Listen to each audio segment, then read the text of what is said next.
সব সময় chicken biryani mutton biryani খেতে খেতে মুখটা একঘেয়ে হয়ে গেছে, তাই জন্য আমি আজকে বানাবো ডিমের বিরিয়ানি। তো ফার্স্ট টাইম আমি এই ডিমের বিরিয়ানি বানাচ্ছি, আর বন্ধুরা সেটা খেতে কিন্তু অপূর্ব হয়েছিল। তো চলো তোমাদেরকে দেখিয়ে দিই।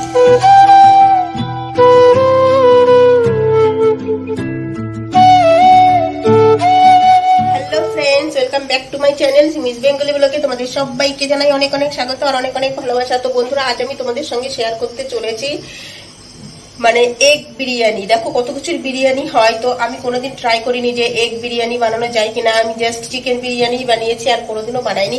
তো আমি আজকে তোমাদের সঙ্গে শেয়ার করতে চলেছি এগ বিরিয়ানি। তো কি করে মানে ডিমের বিরিয়ানি করছি মানে করবো আমি, সেটাই তোমাদের সঙ্গে শেয়ার করব। তোমরা কিন্তু ভিডিওর সঙ্গে থাকবে, ভিডিওটি স্কিপ করবে না, তাহলে কিন্তু কিছুই দেখতে পারবে না, কিছুই বুঝতে পারবে না। তো আমি এখন বানাতে চলেছি, আর আমি এখন সব সরঞ্জাম গুছিয়ে নিয়েছি। মানে এগ বিরিয়ানি বানাতে গিয়ে কি কি লাগবে কি না লাগবে সেম প্রসেসেই বানাতে হবে, শুধুমাত্র মাংসের জায়গায় এগ মানে ডিমটা দেবো। তো আমি জাস্ট এটাই ট্রাই করতে চাই যে ডিম দিয়ে ভালো হয় নাকি মাংস দিয়ে ভালো হয়। তো সব রকমই খেতে হবে, বুঝেছো? তো আমরা দেখেছিলাম যে আমাদের গ্রামে অনেকে কালী পুজো করে। তো গ্রামে কালী পুজোর সময় আমাদের কিন্তু খাওয়ানোর খুব চল থাকে, মানে সবাইকে কিন্তু মানে গ্রামের লোকদের কালী পুজো করলে ভীষণ খাওয়ায়।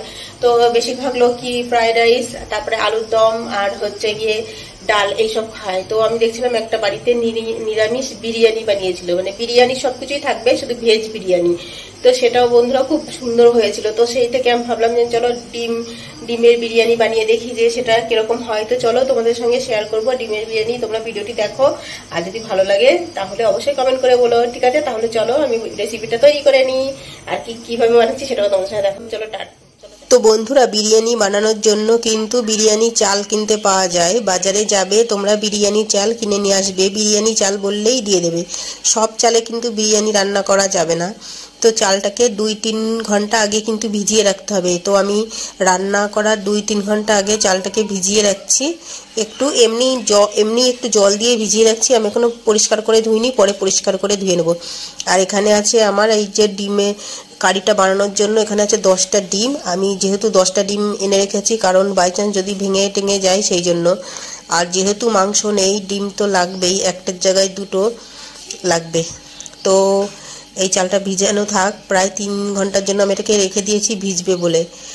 এবার আমি এই চালটাকে ভালো করে 3 ঘন্টা বাদে এটাকে ভালো করে পরিষ্কার করে ধুয়ে নেব, কারণ এই চালে কিন্তু অনেক অনেক নোংরা থাকে।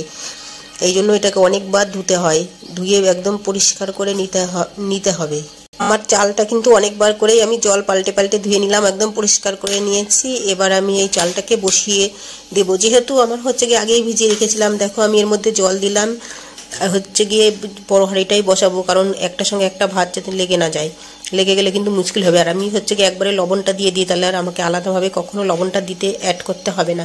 তো সেই জন্য আমি যখন এই চালটা সিদ্ধ করি তখন পরিমাণ মতন আমি লবণটা দিয়ে দিই। আর যেহেতু ভাত, লবণটা একটু বেশিই লাগবে, বুঝতেই পারছো। তো আমি এর মধ্যে সব কিছু একে একে দিয়ে দেবো, কারণ আমি ভাতটা চাই না কোনো রকমভাবে নষ্ট হয়ে যায়। বিরিয়ানি ভাতটা যদি নষ্ট হয়ে যায় তাহলে কিন্তু গেল। আর এর মধ্যে তেল দিয়ে দেবো একটু, যাতে ভাতটা যাতে একটার সঙ্গে একটা না মানে জোড়া লাগে। সেই জন্য বন্ধুরা, আমি কিন্তু এইরকম করেই কিন্তু বিরিয়ানি বানাই। আমি যখনই বিরিয়ানি বানাই আমি কিন্তু চালটার দিকে ভীষণ ধ্যান দিয়ে চালটা নামাই, নইলে কিন্তু মুশকিল হবে। তোমরা যারা বিরিয়ানি ঘরে বানাবে তারা কিন্তু খুব ধ্যান দিয়ে বানাবে, যাতে ভাতটা নষ্ট না হয়। ভাত নষ্ট হয়ে গেলে গেল সর্বনাশ হয়ে।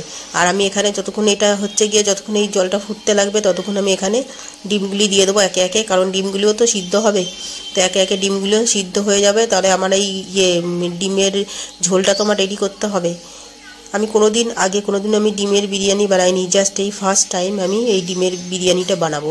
তো এই দেখো তোমাদেরকে দেখাচ্ছি, এর মধ্যে তেল দেওয়া, সব কিছু দেওয়া, আর এখানে ডিমও সিদ্ধ বসিয়ে দিয়েছি। তো এই পাশের গ্যাসটাও জ্বালিয়ে দিয়েছি। এবার এই দুটো এখন হতে লাগুক। তারপরে দেখো আমার ভাত কমপ্লিট হয়ে গেছে। দেখো কত সুন্দর আমার এই ভাতগুলি লম্বা লম্বা হয়েছে, আর একটার সঙ্গে একটা মিশনি কিন্তু একটা ভাতের সঙ্গে কিন্তু একটা ভাত মিশবে না। ভাতগুলি কিন্তু অনেকটাই লম্বা লম্বা হয়েছে। এবার আমি ভাতটাও উপর দিয়ে দেবো, আর আমি ডিমের ঝোলটাও বসিয়ে দিয়েছি। তো ডিম সব ছাড়িয়ে টাড়িয়ে এই যে লবণ হলুদ মাখিয়ে আমার এই ডিমের টা রেডি করে ফেলেছি। এটাগুলি সব ভেজে যেরকম ডিমের ঝোল রান্না করে সেরকমই কিন্তু ডিমের ঝোলটা খুব সুন্দরভাবে রান্না করতে হবে। যেহেতু আমি বিরিয়ানি বানাচ্ছি যার জন্য আমাকে আলু এরকম বড় বড় রাখতে হয়েছে। এখানে পেঁয়াজ রেখেছি, এতগুলি পেঁয়াজই লাগবে, রসুন আছে, আদা আছে।